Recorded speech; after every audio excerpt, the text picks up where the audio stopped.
அண்மைச் செய்தி. சென்னை வேளச்சேரி KFC உணவகத்திற்கு உணவு பாதுகாப்புத்துறை நோட்டீஸ் வழங்கியிருக்கிறது. மேலும் விவரங்களை செய்தியாளர் தாயுமானவன் வழங்கிட கேட்கலாம். தாயுமானவன் வணக்கம். மேலும் விவரங்கள் என்னென்ன?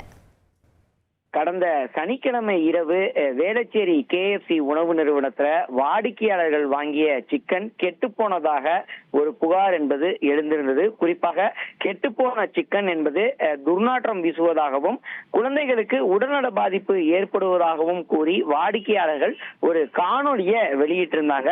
மேலும் கெட்டுப்போன சிக்கன் சமைத்து வழங்கப்பட்டதாக உணவு பாதுகாப்புத்துறைக்கும் ஒரு புகாரை அந்த சம்பந்தப்பட்ட வாடிக்கையாளர்கள் தெரிவித்திருந்தாங்க. உணவு பாதுகாப்புத்துறை அதிகாரிகள் தகுந்த நடவடிக்கை எடுக்க வேண்டும் என வாடிக்கையாளர் தரப்புல தொடர்ந்து அன்றைய தினம் கோரிக்கை வைக்கப்பட்டிருந்த நிலையில் இது தொடர்பான காட்சிகள் என்பது சமூக வலைதளங்கள்ல வைரலாகி வந்திருந்தது.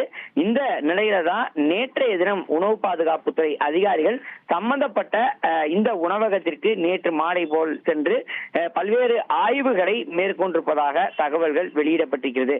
அந்த வகையில உணவு பாதுகாப்புத்துறை அதிகாரிகள் மேற்கொண்ட இந்த ஆய்வுல சமைக்கப்படாத என அசைவ உணவுகளை எடுத்துக்கொண்டு மாதிரிகளை எடுத்து கிண்டியில் இருக்கக்கூடிய ஆய்வகத்திற்கு அனுப்பியிருக்கிறார்கள். மேலும் உணவு பாதுகாப்பு சட்டத்தின்படி உணவகத்தை மேம்படுத்துவதற்காக நோட்டீஸ் என்பது வழங்கப்பட்டதாகவும் தகவல்கள் வெளியாகி இருக்கிறது. மேலும் உணவகத்தில் பணிபுரியக்கூடிய ஊழியர்களுக்கு மருத்துவ சான்று இல்லாததால் ஆரோக்கியமாக உள்ளனரா என்ற மருத்துவ சான்று பெற வலியுறுத்தப்பட்டிருப்பதாகவும் துறை சார்ந்த அதிகாரிகள் தகவலை வெளியிட்டிருக்கிறாங்க. குறிப்பா உணவகத்தில் சமைக்க அந்த கோழி இறைச்சி வகைகளை எடுத்து சென்று தொடர்ந்து இந்த ஆய்வகத்திற்கு எடுத்து சென்று அதற்கான பரிசோதனையில உணவு பாதுகாப்புத்துறை அதிகாரிகள் ஈடுபட்டிருக்கிறாங்க. ஆய்வக மாதிரியில அந்த கோழி இறைச்சி என்பது கெட்டுப்போனதாக தெரிவிக்கக்கூடிய பட்சத்தில் அடுத்த கட்டமாக இந்த சம்பந்தப்பட்ட அந்த கடை மீது துறை ரீதியிலான அடுத்த கட்ட நடவடிக்கை எடுக்கப்படும் என எதிர்பார்க்கப்படுகிறது. தகவல்களுக்கு நன்றி தாயுமானவன்.